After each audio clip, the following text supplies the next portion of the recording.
Saludos cordiales a todos ustedes, especialmente a los televidentes de las islas de Tenerife, La Palma y La Gomera. Y nuestra más afectuosa bienvenida a don Miguel Cabrera Pérez Camacho, diputado y portavoz del Partido Popular en el Parlamento de Canarias. Don Miguel, bienvenido. Es un placer estar con ustedes y un saludo a todos los televidentes. Bien, es habitual que recordemos en los programas esas tres señas de identidad de Canal 8. Canal 8 es un canal de propiedad 100% tinerfeña, canaria. La línea editorial de este canal es pluralista, es una empresa privada, pero que tratamos de hacer las prestaciones de un servicio público y también estamos en cabeza de audiencia de las televisiones locales, ¿no? Bien, gracias al apoyo de todos ustedes, por supuesto. De don Miguel tiene 54 años, es doctor en Derecho, abogado en ejercicio, profesor universitario, político relevante. Yo diría que yo le he distinguido algo así como unas 5 vertientes destacadas en su personalidad.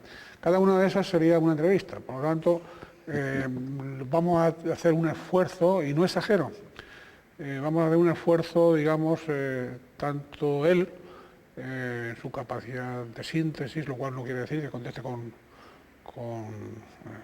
monosílabos, ni mucho menos, como un servidor en su condición de aprendiz de periodista, para condensar, para de algún modo recordarles a ustedes quién es Miguel Cabrera Pérez Camacho, qué es lo que ha hecho hasta de ahora en política, qué es lo que ha hecho en su vida profesional y qué es lo que puede hacer, ¿no? Es decir, para dar alguna señal digamos, de aviso a navegantes más o menos relacionados con la política.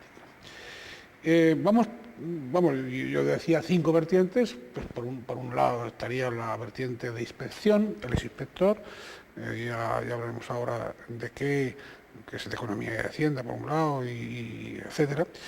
Otra vertiente será la más estrictamente jurídica, tiene otra vertiente que es la académica, tiene otra vertiente que es la política, y por supuesto entre medio tiene una cuarta que es la de comunicador, también es comunicador, ¿no? Bueno, don Miguel, vamos con la inspección. Usted es inspector de los servicios del Ministerio de Economía y Hacienda, en excedencia, es inspector de Hacienda del Estado, también excelente.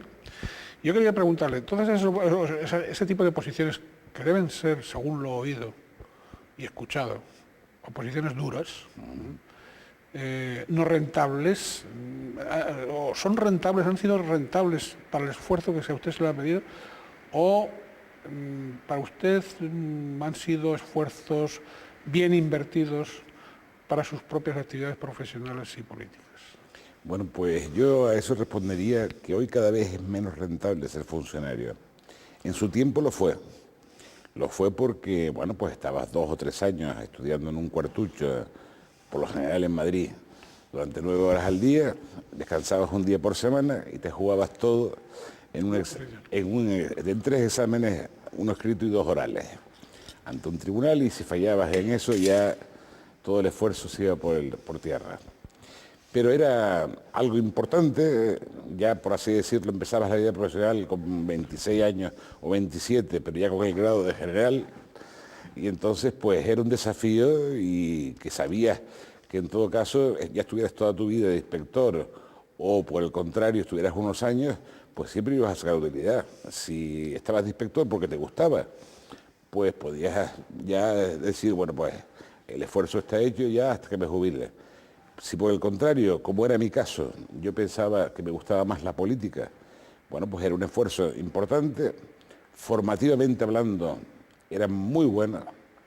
Realmente en la carrera en La Laguna, la carrera de Derecho, pones los cimientos de lo que es tu formación jurídica, pero ya luego el edificio jurídico, ya la construcción en regla, ya eso se adquiere en la posesión. Cuando estás 3 años estudiando ese tiempo de manera continuada, ¿no? Y al cabo de 3 años yo me di cuenta, ya 3 años me refiero de ejercer como inspector en Las Palmas, en San Sebastián, en Guipúzcoa, aquí en Tenerife, me di cuenta que aquello no era lo mío. ¿Por qué? ¿Por qué no era lógico? Porque no me gustaba fastidiar a la gente. Pero hombre, ¿pero qué pasa? ¿Que los inspectores tienen el deber de fastidiar? Hombre, en la actuación inspectora va implícita pues el recaudar para la hacienda pública y castigar al que no ha ajustado su actitud y su conducta a los parámetros señalados en las leyes tributarias. Entonces, por lo general, a mí me resultaba un poco desagradable, o bastante desagradable. Incluso presencié anécdotas humanas que dije, vamos, que me reafirmaron en que aquello no era lo mío. Y cuando en el año 87 me ofrece ir al Parlamento de Canarias, a ti, pues ni lo dudo. Aprovecho durante la etapa parlamentaria para hacer la tesis doctoral, la culmino, luego llega el debate de la Ley de Protección de los Animales y mi dimisión como parlamentario autonómico, y dije, no vuelvo a la inspección, pongo despacho, que es lo que aprendí de mi padre. Yo durante toda la carrera de Derecho en la UNA empecé a aprender con mi padre y estuve 4 años de pasante sin ser abogado, pero aprendiendo. Entonces, cuando ya dimití, dije, no regreso a la inspección y pongo despacho. Habla de la función del inspector, también con voracidad. Bueno, ya depende eso de los caracteres de cada uno, pero por supuesto, la hacienda es voraz. La hacienda pública, cualquier hacienda pública, tiene voracidad recaudatoria. Eso va implícito casi en el concepto de la hacienda pública. Y si no, miremos que el principio de buena fe en las relaciones administración-administrado casi no existe en las relaciones entre la hacienda pública y los contribuyentes. En muchísimas ocasiones, y tenemos ejemplos vivos en Canarias, se ha machacado a mucha gente que ha creído que debía confiar en la palabra de la hacienda pública. Y me refiero a cualquier hacienda, en general. La hacienda tiene como función recaudar. Y si para eso tiene que hacer de tripas corazón y olvidarse de sentimientos, lo hace. Se olvida de sentimientos, aunque después ese dinero se dilapide. Aunque en algunos casos se dilapida, en otros no. No, digo, Sí, aunque... sí. Y ya luego, bueno, aunque estuve tan poco tiempo de inspector, 3 o 4 años, ya luego estando en el Congreso, se convocaron las oposiciones. Sí. Bueno, es que no he acabado todavía. Bueno, vale. Usted quiere hablar de su faceta, digamos, de inspector de los servicios del Ministerio de Economía. Es una especie de club. A ver, explícanos en qué consiste. Bueno, es una especie de club. ¿Selecto? Un club selecto en el cual participan, pues, o ya inspectores de bastante tiempo en la inspección, o catedráticos, abogados del Estado, y se hace un club, por así decirlo, que... ¿De asesores? Son, para que la gente lo entienda, son algo así como inspectores de la administración y de los propios inspectores. A ver cómo funciona la administración de la hacienda pública. Y ahí, por ejemplo, yo me acuerdo que puedo contar una anécdota que en ese sentido, José María Aznar hizo posición de inspector como yo. Es de una promoción más antigua que la mía, una anterior. Pero claro, al yo sacar la posición de inspector de los servicios, que es una posición especialmente dura, yo ya estaba en un club en el que él no estaba y estaba por encima de él. Y él de vez en cuando, en el Congreso, cuando paseábamos o hablábamos, me tomaba el pelo y le decía, jefe, a tus órdenes. Sí. Oiga, está bien. Oiga, don Miguel. Pero estuvo un mes nada más, Fue simplemente una cuestión de prurito personal para tener despacho algún día, si quiere. Sí, pero bueno, pero está en excedente. Un día sí que usted puede volver. Puede volver a mi despacho en la calle Alcalá. No volverá, evidentemente, porque no volveré, sus requisitos en el despacho no. Pero tengo despacho en la calle Alcalá, si quiere. Son públicos y notorios y por lo tanto no va a volver usted a su condición de funcionario. Oiga, hablamos antes de voracidad. ¿También instrumento político o no? ¿La hacienda pública? Hombre... ¿Partidista? Sí. No, partidista, por ahora no. Yo no recuerdo que ninguno de mis compañeros haya prestado un manejo político. Jamás. Podrá haber algún caso, pero desde luego yo no lo conozco. ¿no? En ese sentido yo pienso que la hacienda pública se intenta, y sus funcionarios se intentan mantener al margen de cualquier debate político. Cuando habla de ese club especial, de ese club selecto, ¿tiene su réplica en las comunidades autónomas, concretamente en la de Canarias? ¿No? Hay inspección de los servicios en Canarias, pero no. Eso lo tiene. ¿El señor Soria, por ejemplo, tiene otro club así o no? No. Es más, ni siquiera en la administración del Estado hay un cuerpo tan selecto como el de los inspectores de los servicios del Ministerio de Hacienda. Es exclusivo del Ministerio. Somos Hacienda en toda España. Y con rango de subdirector general del Ministerio y con despacho en la calle Alcalá. no, eso es un tema exclusivo ya muy tradicional, ¿eh? ¿De cuántas personas podemos estar hablando? Con despacho y todo. 60. ¿De? 60. 60 personas. Para toda España. Ya. Bien. Y ha crecido mucho últimamente. Cuando yo la saqué éramos 40 por ahí. 40 eran menos todavía, claro. También, asimismo, don Miguel Cabrera Pérez Camacho, pues es administrador financiero y tributario de la Comunidad Autónoma de Canarias, ¿no? Sí, pero eso sin mérito ninguno, porque simplemente, sin mérito ninguno, porque al ser inspector del Estado y venir a una plaza transferida, ya automáticamente... Pero ejerció efectivamente el cargo este también. Un año. Un año. Bien, yo no sé si la faceta de inspección, en función del tiempo, tenemos que apresurarnos, porque si no después hay cuestiones interesantes en el transcurso de la entrevista que no nos podemos perder. Vamos con la segunda vertiente, probablemente la más estrictamente jurídica, ¿no? Yo le preguntaría de entrada por aquellos casos más sonados que más le hayan, iba a decirle, que más le han alegrado, satisfecho, que más le hayan dicho, hombre, pues estoy encantado de ser abogado en ejercicio. Bueno, yo en todo caso estoy encantado de ser abogado de ejercicio. En todos los casos, pero... No, digo, en todo caso digo, yo siempre digo que si tuviera 19 años otra vez, volvería a estudiar Derecho. A mí Derecho es una carrera que me fascina. Y intento transmitirle a mis alumnos en la universidad esa fascinación por la carrera, ¿no?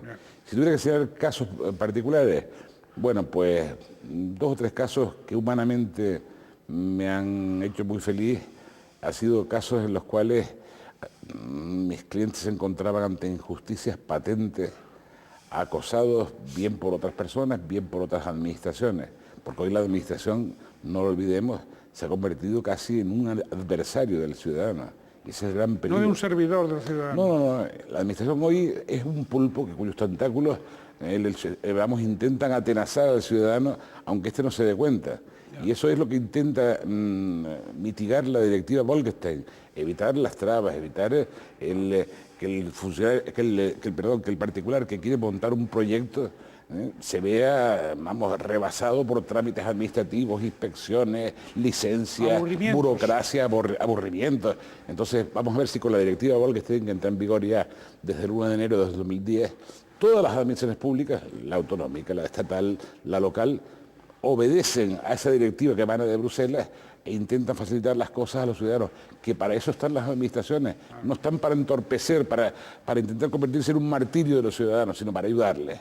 Bien, pues decía, yo he vivido algunos casos en los cuales la administración ha atropellado literalmente a los ciudadanos. ¿Caso del Parlamento? Uno de ellos, por ejemplo. Uno de ellos, pues, yo me acuerdo, sin citar nombres, porque son amigos y viejos conocidos que ya... No, si yo tampoco quiero someterle a ese 5º grado. Ya. Bueno, pues yo me acuerdo, por ejemplo, cuando yo vi que se aprobaba aquella ley, pues dije, esto es un atropello constitucional. Y me echaron de un determinado despacho cuando le dije eso a la persona responsable. Y en general puedo decir que cuando, como consecuencia de todos los recursos que se presentaron, al final el Tribunal Constitucional dio la razón a todas las familias atropelladas, pues no cabe duda que yo me sentí muy feliz porque yo había presenciado cómo habían sacado de sus locales a aquella gente con la fuerza pública. Y eso había sido un completo atropello por parte del Parlamento de Canarias. Y pienso que eso nos va a enseñar en el futuro... Que no se puede hacer cualquier cosa. No se puede hacer cualquier cosa. No se puede ser tan arrogante. No se puede abusar de la fuerza que da una elección popular o incluso una ley. Porque las leyes pueden ser también acordes con el resto del ordenamiento jurídico o no serlo. Y en este caso era evidente que aquella ley era inconstitucional. Yo no sabía en aquel momento el tiempo que podía durar todo aquello. Lo que sí sabía era que al final algo tenía que ocurrir, porque si se perpetuaba aquel abuso no era algo que pudieras decir bueno para el sentido de la justicia y para el sentido del derecho. ¿Algún otro caso que le hubiera gustado a usted defender? Me hubiese gustado tanto, pero la verdad es que tampoco... Un caso que usted diría, es un caso que usted puede decir, o sea, el más paradigmático, es decir, de mayor récord popular, etcétera, ha podido ser este del Parlamento, con ese atropello, con ese tal, quizá, ¿no?, de los casos que usted ha llevado. Pero alguno que usted hubiera deseado decir, ya, si yo llego a coger esto. Eso me ha pasado con muchos, no lo recuerdo, no puedo ahora elegir cuál de ellos. Por ejemplo, cuando separaron de su de su puesto de magistrado a aquel magistrado del Tribunal Supremo, que fue separado y que luego al final el Tribunal Europeo de Derechos Humanos le dio la razón. Sí. Bueno, pues ese fue un caso que dije, me hubiese encantado volcarme en él. La expropiación de Rumasa, otro caso que yo siempre consideré una tremenda injusticia, que solamente se ha resarcido en un poco a Ruiz Mateo. ¿No se le ha hecho justicia? No, yo estoy convencido que no, yo estoy convencido que aquello fue un atropello por parte tanto de Miguel Boyer, el entonces ministro de Economía y de Hacienda, como de Felipe González. Era un factor, como se decía, ejemplarizante. Sí, pero también un abuso total. Fue la fuerza de una administración recién elegida y sin experiencia que llegó incluso a presionar, recordemos, a García Pelayo, el presidente del Tribunal Constitucional, que cuando se hizo en el cargo no podía vivir en España de la vergüenza que le daba recordarlo, el voto de desempate, y se fue a vivir y se murió en Venezuela. Son casos que dices, bueno, la administración no puede ir por ahí como si fuese la enemiga del ciudadano. Bien, don Miguel Cabrera Pérez Camacho es autor, entre otras publicaciones, de 2 libros, El control externo de la actividad financiera, El derecho de las instituciones públicas canarias, y después tiene otros artículos.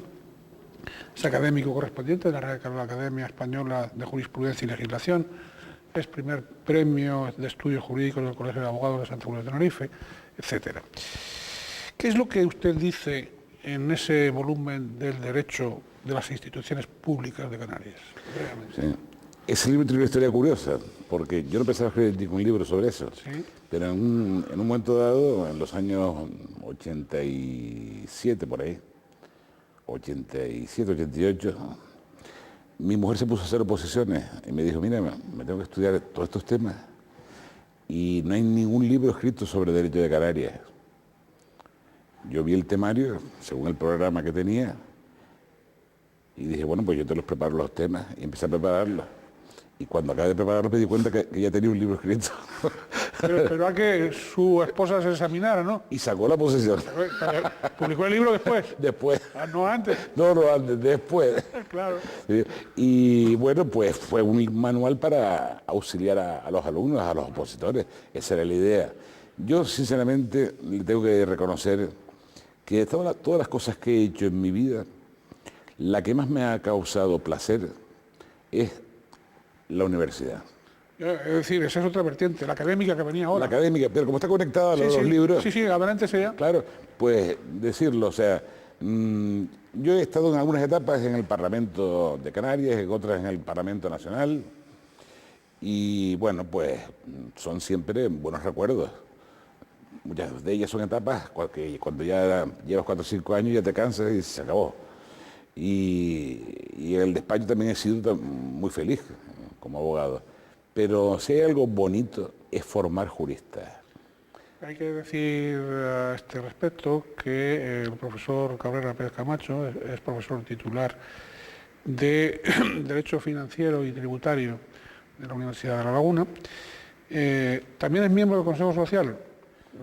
Casi no tengo tiempo para comprar de ellos. Miembro del Consejo Social. Y bueno, yo aparte de su vertiente académica, de su enseñanza a sus alumnos y de los trabajos de investigación que pueda estar dirigiendo, quería preguntarle un poco, o que nos describiese un poco el pulso actual de nuestras universidades canarias, sobre todo, bueno, principalmente La Laguna, también la de Las Palmas de Gran Canaria, y sobre todo con vistas a la famosa Bolonia, ¿no?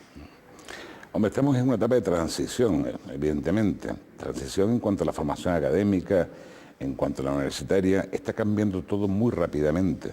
No tiene nada que ver hoy la universidad con la que conocimos nosotros en los años 70.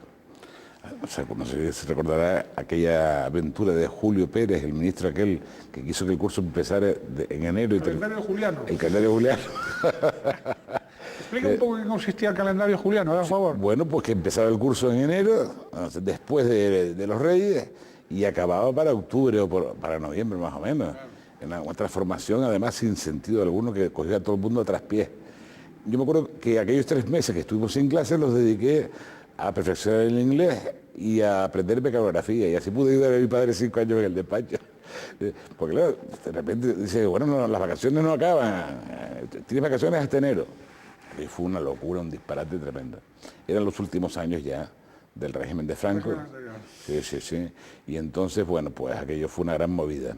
Hoy no nos encontramos, por supuesto, en esa tesitura, pero es evidente que la técnica y el mundo de las nuevas tecnologías en general está afectando profundamente al sistema universitario. También esa homogeneización que se está intentando implantar en toda Europa, claro, los alumnos se ven de alguna manera concernidos por cuanto que es su futuro profesional el que se está jugando. Y aunque yo pienso que los alumnos de hoy están claramente beneficiados en relación a lo que teníamos en nuestra época, pues es lógico que ellos protesten, que ellos digan lo que quieren y que ellos intenten ser parte en un proceso de cambio constante como el que tenemos nosotros, ¿no? Decía que ya quisiéramos nosotros, por ejemplo, haber tenido en aquel tiempo lo de los Séneca y lo de los intercambios.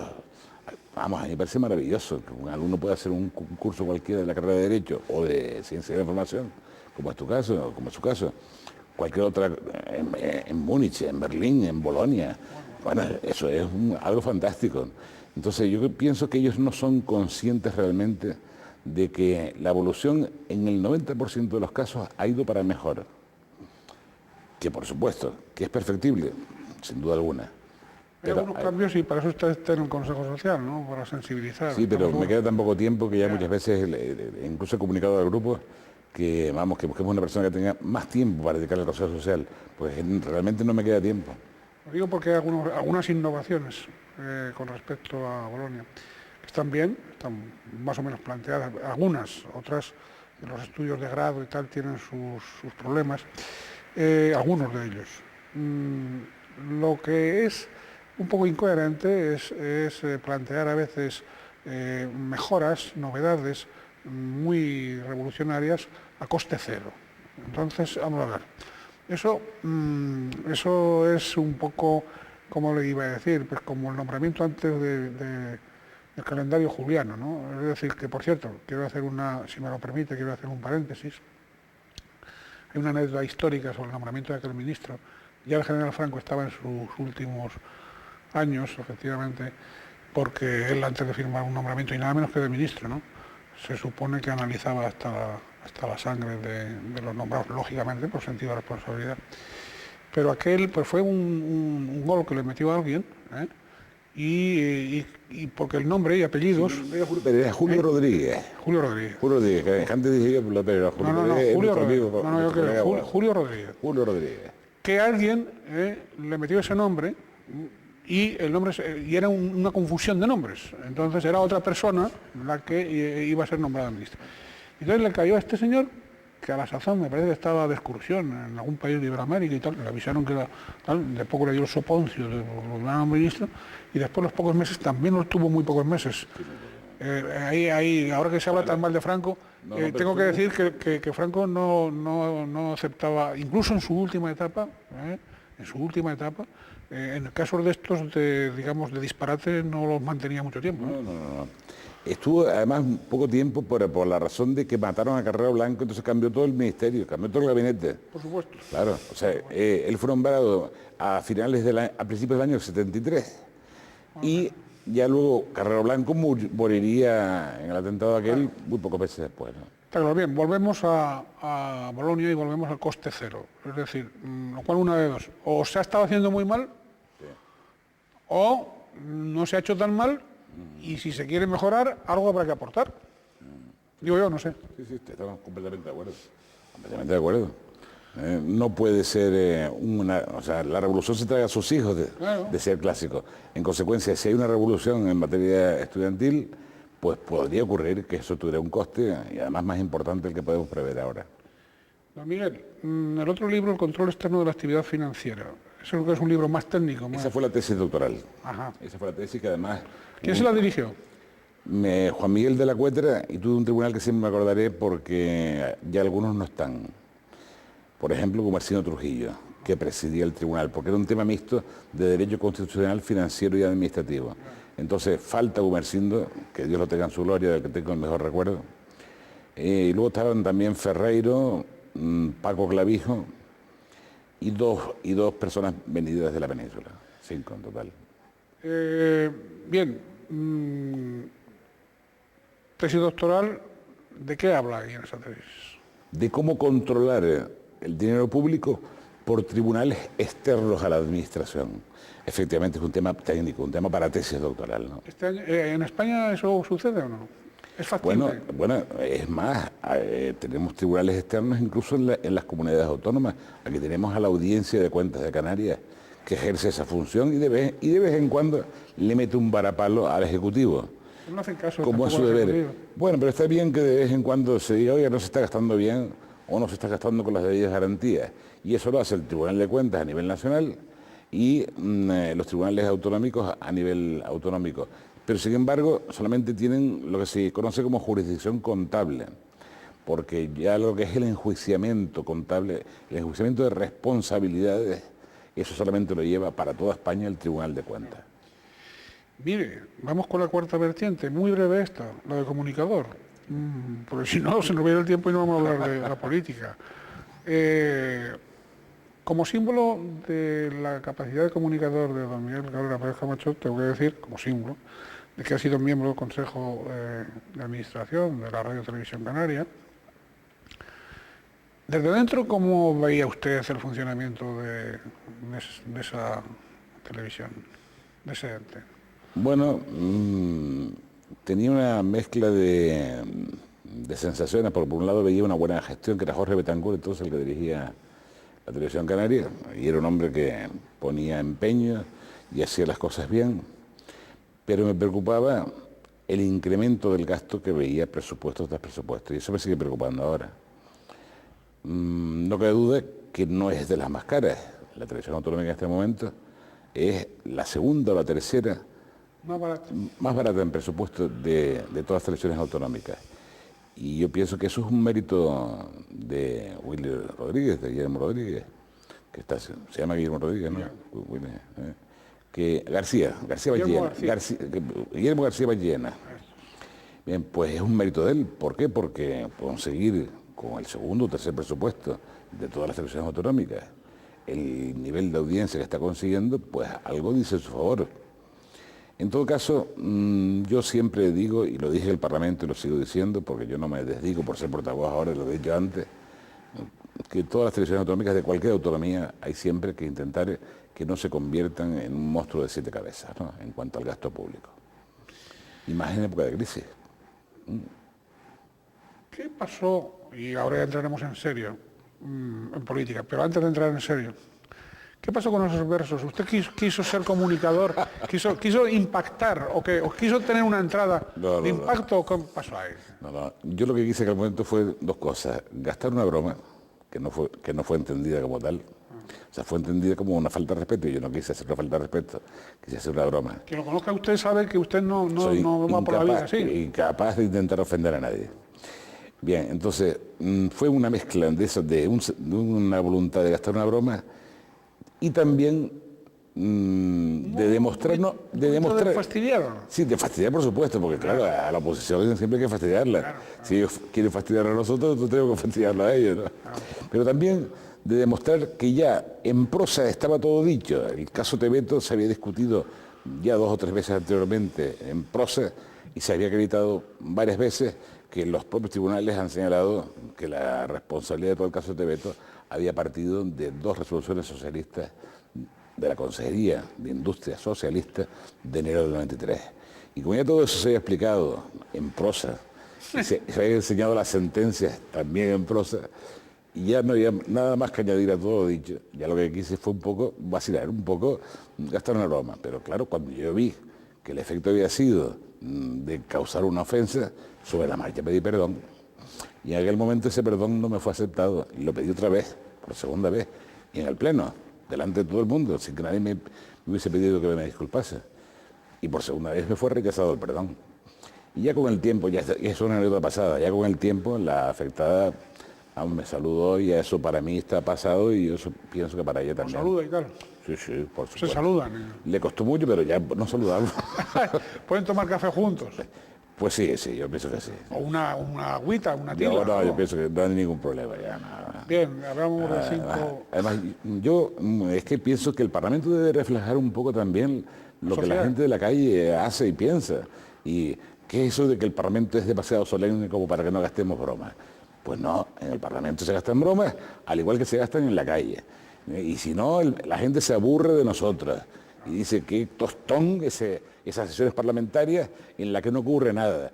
Si repasásemos un poco la historia parlamentaria, estoy hablando de las Cortes españolas, veríamos en las Cortes de la República o las Cortes de la Monarquía unos gestos de broma y de simpatía geniales. Y nadie decía en ese momento, ese es un machista o es un maltratador. No, acordémonos aquella anécdota famosa en la cual le dicen a un diputado, oiga, pero usted, señor diputado, no se haga tan hombre porque usted, ni tan de izquierda, se lo dijeron a Prieto, ¿no? No se haga tan hombre y tan de izquierda porque usted usa calzoncillos de terciopelo. Y Tercio Prieto le responde al tipo, oiga, qué imprudente es su señora. Si eso lo decimos hoy en los parlamentos, en este parlamento, bueno, nos pueden matar. Bueno. Bien, habíamos hablado de 5 vertientes en la personalidad, 5 al menos. Para comentarlas así rápidamente, como es lo que nos da el tiempo de la entrevista. Habíamos hablado de don Miguel Cabrera Pérez Camacho, actual portavoz del Partido Popular en el Parlamento de Canarias. Habíamos hablado de la de inspector, la de inspección, de la vertiente jurídica, más estrictamente jurídica, de la académica, de la de comunicador, y vamos ya con la política directamente, ¿no? Él fue diputado a Cortes en 1993 y 1996, encabezando la lista por la provincia de Santa Cruz de Tenerife. Perteneció pues, a distintas comisiones, Economía, Comercio y Hacienda del Congreso de los Diputados. Y yo creo, pero bueno, quería preguntarle a él, que no siempre fue cómodo para la dirección del partido, la dirección nacional del partido. Quería traer ese recuerdo a colación. ¿Qué pasa? ¿Que usted no conectaba bien con su subalterno Aznar? Bueno, a José María Aznar, que tiene 1000 virtudes, también tenía bastantes defectos. Algunos. Pero que le faltaba sentido del humor, ¿no? Le faltaba un poco de sentido del humor y no le gustaba mucho las discrepancias dentro del grupo, ¿no? Por ejemplo, yo recuerdo cuando yo pedía la palabra en las reuniones de grupo, yo notaba que el bigote se le movía un poco raro. ¿Por qué? Porque yo decía lo que pensaba. Entonces, cuando había que alabar lo que estaban haciendo, lo alababa, pero cuando había que criticarlo, lo criticaba. Yo hablaba libremente, ¿no? Yo hablaba libremente, siempre hablé libremente. Y ojo, también aquí en el grupo... No, también, ya llegaremos aquí. Sí, ya llegaríamos aquí, pero en todo caso ahí hablaba libremente y cuando, yo recuerdo por ejemplo una vez, critiqué una actuación determinada que hizo en Asturias Álvarez Casco. Y lo critiqué delante de los 160 diputados y delante de Aznar. Entonces me empezaron a llamar el Pepito Grillo del grupo. Pero no es que yo pretendiese ser un Pepito Grillo, sino simplemente decir, no, pues las cosas hay que hacerlas de otra manera, distinta. Y cuando había que hacer otra crítica, la hacía. El resultado fue que, bueno, que con el tiempo, pues yo notaba que tal vez que estaba demasiado tiempo tocando el botón. Es decir, tal vez me encontraba que estaba perdiendo el tiempo ya en Madrid. Y en ese momento ya, que era la segunda legislatura, renuncié y me vine... Exacto. ¿A qué obedeció ese paso a ti, Partido Popular? Bueno, yo lo de ATI fue cuando estaba de parlamentario aquí, mucho antes, ¿no? Sí, yo era bastante joven. ¿En el año 87? Yo renuncié en el año 90. 90, sí, pero usted era diputado autonómico desde el 87. 3 años, efectivamente. Y bueno, ¿a qué obedeció? A que yo nunca pensé que mi grupo me abandonara en un tema para mí tan importante como era la Ley de Protección de los Animales. Explique. Yo presenté la Ley de Protección de los Animales, una proposición de ley, y le pedí a mi grupo que la apoyara en la toma en consideración sin perjuicio de que ella luego pues hiciera todas las enmiendas que fueran pertinentes para salvar aquellos espectáculos que consideraban como muy identificativos de la personalidad canaria. Pero por lo menos que apoyaran la toma en consideración. Y cuando yo vi en ese pleno que se abstenían en la toma en consideración mis propios compañeros, de los cuales yo era portavoz adjunto, en ese mismo pleno, renuncié, por supuesto. Luego se ha dicho de que si lo que pretendían era simplemente aprobarla por un solo voto de más y que yo me precipité. No es cierto. Ahí hubo una abstención por parte de los grupos que integraban el pacto y un voto masivo en contra del Partido Socialista. Pero vamos, a mí no me dolió el voto en contra del Partido Socialista. A mí, claro, lógico. Claro, a mí me dolió que mi grupo no apoyara la toma en consideración. Bien, yo renuncié al escaño en ese mismo día. Luego ya la ley salió adelante. Vamos, salió adelante un poco descafeinada con el tema de las riñas de gallo y esas cosas. Pero por lo menos salió adelante el resto de la ley, ¿no? Incluso presentamos proposición de ley de iniciativa popular.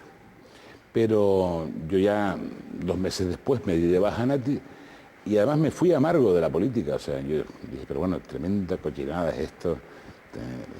Me quedé muy desengañado de pensar que un tema tan bonito como era la protección de los animales no había encontrado apoyo en el Parlamento de Canarias. Y 2 meses después o 3 me di de baja en contra de la petición que me hacía siempre Manuel Hermoso. No te vayas, Miguel, me decía, no te vayas de ATI. Yo cogía desengañado, me fui de ATI y pensaba que nunca más iba a volver a la política. Monté el despacho, seguí con mis clases en la universidad, que me encantan y que no dan esos disgustos. No dan los disgustos que da la política. Y bueno... ¿Tienen otro tipo de compensaciones? Otro tipo de compensaciones, sí. Y al cabo de 2 años de eso, el PP vino a ofrecerme encabezar la lista, PP, al que yo no pertenecía en aquel momento, ofrecerme encabezar la lista al Congreso de los Diputados por Tenerife. Y yo siempre me he caracterizado por ser una persona razonable y sobre todo no dejo pasar los trenes cuando veo que los proyectos son cuerdos y razonables. Y yo pensaba que lo que Aznar en aquel momento estaban comenzando a hacer era un proyecto de partido razonable. Ya había pasado la etapa de Alianza Popular, era el Partido Popular de José María Aznar y tenía una cierta ilusión en el tema. No fue una cosa de la noche a la mañana, lo hablamos mucho. ¿Quién fue quien lo comprometió a usted, el Partido Popular? Manolo Fernández fue el que tuvo la iniciativa. Se lo propuso a él ¿El secretario general? El actual secretario general, sí, sí. Él fue el que me embarcó en este tema, se lo propuso al entonces presidente Insulares y el tema fue para adelante y estuve 5 años en Madrid. Pero de esa manera que digo que fue una etapa muy bonita, también digo que es una etapa para ponerle fin, ¿eh? O sea, estar diputado en Madrid, ir todas las semanas para allá los martes y venir a los jueves y hotel y tal, eso hay que ponerle un límite. Ser diputado a Cortes es estupendo para quien viva en Madrid, pero no para el diputado de provincia y mucho menos para el de Canarias. Como experiencia estupenda, pero para ponerle un límite temporal. De todas maneras, usted estuvo en comisiones, digo, el Congreso de Diputados, muy afines a su propia formación, a su propia tal, es decir, relacionadas con la Hacienda, relacionadas con la economía, es decir, que sabía de lo que hablaba allí, el trabajo. No, por supuesto, y mis compañeros me respetaban mucho y me apreciaban mucho. A veces, por aquello de cubrir los puestos, puede ocurrir en los distintos parlamentos, en general, por eso de cubrir los puestos de los partidos y tal y cual, puede haber señorías que los metan ahí sin tener ni idea. Algún caso ha habido, sí. Y además en todos los partidos. No, en todos los partidos. En todos los partidos. Y bueno, y también casos que yo he conocido de tíos que en el currículo, de diputados nacionales, que en el currículo, por ejemplo, ponen, donde pone carreras, ¿no? En vez de poner licenciado, porque no lo son, ponen, por ejemplo, empresariales. ¿Empresariales? Sí. O sea, labor estuvo 1 año en empresariales, ¿no? Pero por empresariales como va a entender que puede ser licenciado en empresarial. O ingeniería. Y hasta 1 año estudiando ingeniería, y luego lo dejó. La picaresca, ¿no? Siempre hay recursos. Diputado autonómico, en 1987, estábamos ahí, y también ahora en 2007. Bueno, usted ha participado en la reforma del REF, por ejemplo. Sí. Háblenos del REF. Y de la reforma del REF. Hombre, el REF... y de la reforma hoy. De la posible reforma hoy. El REF, yo participé como ponente en la ley del REF del 94, estando de diputado en las Cortes, y además participé también con posterioridad en una comisión de expertos que se creó en el Ministerio de Economía y Hacienda. Yo pienso que la ley del REF del 94 es una magnífica ley, lo que pasa es que esa ley la Hacienda Pública jamás la ha respetado, jamás. Ha hecho una aplicación bastante torticera, injustificada del texto que los ponentes queríamos que se aplicara, y ya luego en sucesivas modificaciones legislativas, hoy prácticamente los incentivos fiscales regulados en la ley del REF son y lo digo claramente, un auténtico campo de minas. ¿Por qué? Campo de minas porque lo han hecho inaplicable, o sea, es decir, en base a la interpretación típica de las exenciones como objeto de interpretación restrictiva. En el fondo lo que ocurre es que a los funcionarios de las haciendas públicas no les gustan los beneficios fiscales. Entonces la han ido modificando tanto y añadiendo tantos requisitos formales y de fondo. Y muchas veces... Pero hay voluntad política ahí por medio, ¿no? Yo pienso que las grandes responsabilidades han sido los técnicos del Ministerio. ¿Ah, sí? Los técnicos del Ministerio. Lo cual quiere decir que son como una especie de superpoder. Sí, por supuesto, la administración es un superpoder. Sobre el poder político. Efectivamente, en muchas ocasiones y muchas veces, hombre, la prueba es que muchas veces, por ejemplo, en los gobiernos sucesivos, ya sea del PSOE o ya sea del PP, cuando los diputados queríamos poner algunas enmiendas, teníamos que pasarlas primero por el Ministerio para que los técnicos les diesen el visto bueno.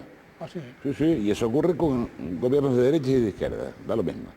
Siempre ocurre. Oye, vamos a ver qué dice el Ministerio del tema. Y si el Ministerio le ponía pegas, pues tenías dos alternativas. O partir de la cabeza discutiendo con el funcionario, o callarte y aceptarlo y se acabó. O sea, hoy los incentivos fiscales regulados en el REF ya son muy poco atractivos. Ya no sirven. No tienen nada que ver con los que diseñamos en el año 94. Insisto que hoy para el contribuyente acogerse a los beneficios fiscales es meterse en un campo minado. Peligrosísimo además. Porque por un lado se le beneficia y por otro se le castiga, puede castigarse. No, o sea, se pone el objetivo al final de la bonificación o de la exención tan lejos y por medio de tantos requisitos que en alguno de ellos cae. Ya. En alguno de ellos va a caer. De trampa. Sí, por así decirlo, para que la gente lo entienda, demasiadas trampas. Es muy difícil no caer en alguna de las trampas, de tal manera que al final puede venir un acta que diga, no, usted no tenía derecho a la exención, a que tiene usted el acta con su cuota, sus intereses y además su sanción si fuese procedente. Con lo cual, hoy el REF, los beneficios fiscales del REF, yo recomiendo mucha cautela cuando alguien me pregunta sobre ellos para adherirse o acogerse a esos beneficios. Y por otra parte, los tiempos cambian y hay que actualizar el REF, no cabe duda que ya puede que haya llegado el momento de que se empiece a renegociar el REF tanto en Madrid como luego Madrid con Bruselas, ¿no? Porque no olvidemos que la ley del REF es una ley estatal, no es una ley del Parlamento de Canarias. Todavía tiene que modificarse en las Cortes. Lo que hace claro, una ley tan importante para Canarias. ¿Ley orgánica? No es ley orgánica, pero claro, forma parte de nuestro... Pero del Tratado Europeo sí, del Tratado Europeo sí. Sí, también. por el artículo 229, claro, pero eso ya por vía de región ultraperiférica. Esa es nuestra consagración. Tiene que haber consenso, quiero decir. Tiene que haber consenso. Como si fuese ley orgánica. Como si fuese, sí, claro, como si fuese más todavía nuestra Constitución Económica, claro. Que el REF es casi la Constitución Económica de Canarias. Entonces, en ese sentido tiene que haber consenso, por supuesto. Tiene que haber consenso y tiene que ser oído el Parlamento de Canarias, eso sí, tiene que ser oído en todo caso. Aunque se apruebe luego en las Cortes, el Parlamento tiene que emitir su opinión sobre cualquier modificación que se haga del REF. Y ahí viene el consenso del que usted habla, ¿no? Miembro del Foro para la Reforma del Estatuto de Autonomía de Canarias. Reforma del Estatuto, ¿por qué la han aparcado varios meses ahora? Bueno, yo fui, pero fui mucho antes de eso. Sí, por supuesto. Sí, ¿y por qué se ha aparcado? Pertenecía al foro, que no era propiamente órgano parlamentario. No, ese fue un foro convocado por Jerónimo Saavedra. Por eso. Y presidido por él. Y bueno, pues... Pero que no eran parlamentarios, quiero decir. Simplemente políticos, expertos en la materia y tal, y todo más. ¿Y ahora por qué se ha aparcado? Porque en un momento dado ya el Parlamento de Canarias consideró que el bloqueo a que el Partido Socialista a nivel de Cortes tenía sometido al REF, a la reforma del Estatuto, no era presentable y era una humillación para la comunidad autónoma y por eso se retiró. Ahora estamos un tiro y afloja a cuenta de que si hay reforma del Estatuto tiene que ser simultáneamente con la reforma electoral o que si no tiene nada que ver una cosa con la otra. El otro día se hizo un ridículo espantoso por parte principalmente del Partido Socialista, que mandaron para allá a defender la iniciativa del Lotraca a Santiago Pérez y su propio partido ahí en las Cortes lo mandó a fregaitas, ¿no? Con el apoyo del Partido Popular. Sí, pero con la diferencia de que el Partido Popular aquí no lo había apoyado. Claro. Y el Partido Socialista sí. Oiga, don Miguel, bueno, usted desde el pasado 2 de abril es portavoz del Partido Popular en el Parlamento, el grupo del Partido Popular en el Parlamento. Mi grupo me hizo ese honor. Bien, ¿por qué a mitad de legislatura? Cuando Coalición Canaria parece tener un rumbo en Canarias y otro opuesto en las Cortes Generales. No, pero eso no tuvo nada que ver. No, para nada. ¿Por qué a mitad de legislatura? No, yo estoy convencido que la razón fue doble. Primero, ver que los demás grupos se valían en su funcionamiento de un presidente y de un portavoz. Por ejemplo, en Coalición Canaria, el presidente es José Miguel González y el portavoz es José Miguel Barragán. En el PSOE, Manolo Marcos es el presidente y Santiago el portavoz. Y que nosotros solamente teníamos una figura, que era el portavoz. Entonces José Manuel vio que podíamos sacar un mejor funcionamiento del grupo. Si Australia pasaba a la presidencia del grupo, Australia, que es una mujer extraordinaria, una compañera extraordinaria, y que yo me hacía cargo de la portavocía. También influyó un poco precisamente la subida de tono, la subida de intensidad del diapasón por parte de la oposición socialista hacia el Partido Popular. José Manuel pensó en ese momento que hacía falta también que junto con la magnífica labor de Australia hubiese alguien que actuase más como muralla hacia el grupo socialista. O sea, que le diese más caña al Partido Socialista o que replicase con la misma intensidad a la caña que ellos nos daban. Y pensó que era el momento de ponerme a mí en esa función, y como a mí eso no me disgusta. ¿A usted le animó el asunto? Sí. ¿Lo estimuló? Sí, me estimuló, sí. Hombre, pensó que se lo iba a pasar mejor. Sí, y de hecho me divierto mucho. Se divierte mucho. Hoy, mire, séptima legislatura, me parece que son 9 leyes las que van hasta el momento, 8 de ellas, por supuesto, del gobierno, del grupo de gobierno, pero donde prevalece, ha prevalecido sobre todo la confrontación dentro del Parlamento. Yo no sé si ahora, después de los versos, está eso más... No, pero no. Escuchen más pacificado, ¿no? La confrontación la trajo Juan Fernando López Aguilar. Pero ahora ya no está. No, pero digo que, tengámoslo muy claro, la crispación que le introdujo en el Parlamento de Canarias fue Juan Fernando López Aguilar. Yo jamás he visto a una persona que insultara tanto en tan poco tiempo. Una cosa tremenda. Se fue. Bueno, pues lo que duda es que esta gente, aunque son de su cuerda, han bajado un poco. ¿Y usted también ha bajado? Sí, yo también. No, si yo soy una persona de consenso. Lo que ocurre es que cuando me dan caña, yo respondo multiplicado por 2, pero... Oye, a lo que iba. ¿A usted le parece como experto, como especialista, profesionalmente, esas 9 leyes de esta mitad de legislatura, estamos más o menos en ellas hay suficientes medidas, suficientes soluciones autonómicas, territoriales a la crisis? Sé que le estoy preguntando algo que tiene que ver con la consejería del señor Soria, en primer lugar, pero también del conjunto del gobierno. Yo puedo responder con toda claridad. Venga. Se ha hecho todo lo que se ha podido hacer. Es decir, en materia económica, el gobierno de Canarias tiene competencias muy residuales en comparación con el gobierno de la nación. Si uno se repasa el artículo 149 de la Constitución, verá como el 96% de las competencias económicas corresponde tomarlas y ejecutarlas al gobierno Zapatero, que es el que no ha cumplido sus deberes. A nosotros, o sea, al gobierno autonómico, un 4% de esas competencias. Dentro de ellos se han hecho cosas muy importantes. O sea, el gobierno ha hecho lo que ha podido. El otro día acaba de suscribir un pacto de concertación social que es hasta exportable al resto del territorio nacional. O sea, UGT, comisiones obreras, las confederaciones de empresarios, gobierno de Canarias firmando un pacto por la economía y por el empleo, acompañado de un paquete de medidas. Ahora dicen los socialistas, oye, pero no tienen ficha financiera. Y yo les digo, tampoco los pactos de la Moncloa tuvieron ficha financiera. Y sin embargo, nos enseñaron el camino, la senda por la cual debíamos ir. La senda de la negociación, del diálogo, de la sensatez, de renunciar incluso a postulados que podían considerarse irrenunciables antes de sentarse en la mesa a negociar. Yo pienso que el gobierno de Canarias está cumpliendo sus deberes. Recordemos la reducción al 0,09 del impuesto de sucesiones. Son medidas que la gente las aplaude. Y la prueba han sido las elecciones generales, perdón, las elecciones europeas. Sin embargo, alguna voz, no del PSOE, ha calificado, alguna voz de coalición, ha calificado la labor de este gobierno con un 5. Bueno, yo creo que a Barragán lo cogieron ahí un poco de chone en aquel momento. No, yo pienso que la labor del gobierno, para la crisis en la que estamos inmersos, para el momento que nos ha tocado vivir, es la que se puede pedir de un gobierno autonómico.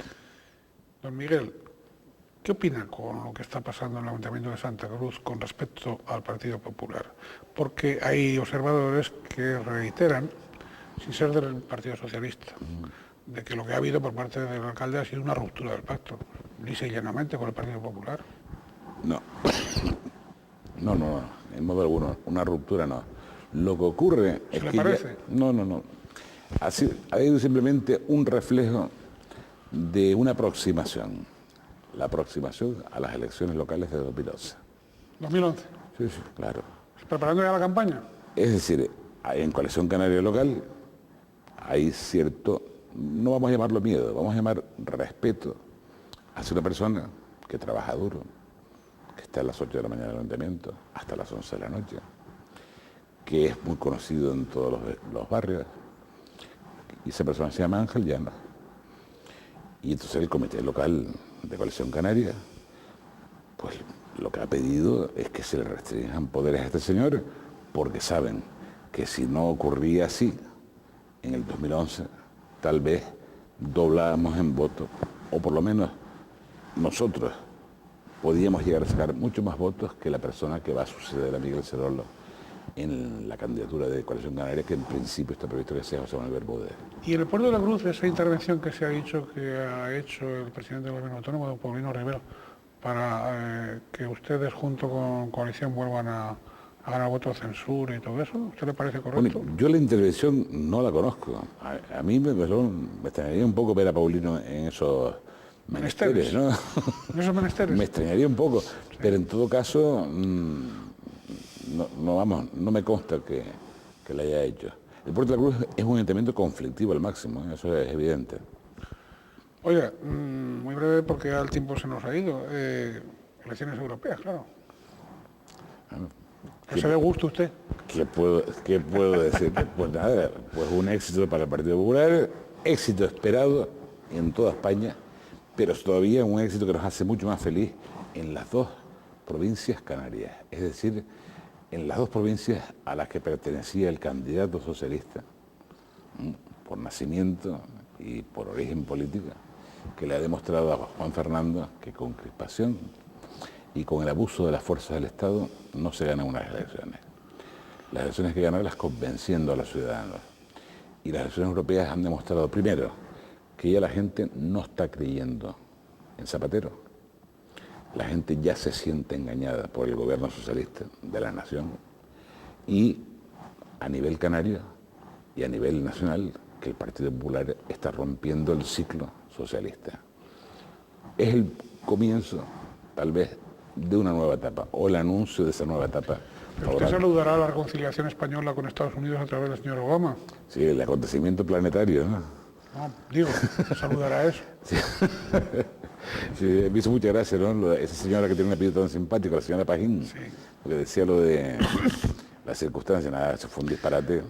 ¿Le parece suficiente las últimas medidas de estos días atrás del gobierno sobre los carburantes y sobre el tabaco? No, a mí todo lo que sea más impuestos me parece mal. En época de crisis, cuanto menos impuestos, mejor. Cuanto más se reduzcan los impuestos, mejor. Que lo que se haga es una mejor previsión de lo que se va a recaudar y que se dejen de subir los impuestos.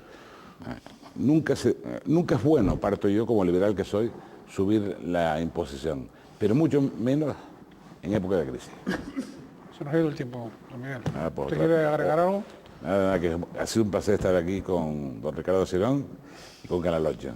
Y saludos a todos los telespectadores, ¿no? Muy bien, pues muchísimas gracias a don Miguel Cabrera Pérez Camacho, profesor universitario, doctor en Derecho y también portavoz en este momento del Partido Popular en el Parlamento de Canarias. Y amigo. Y amigo. Y amigo.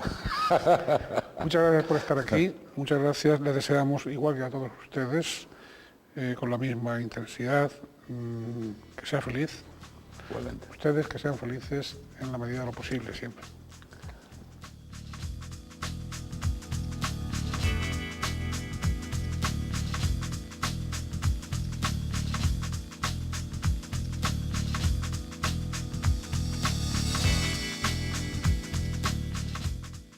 Thank you.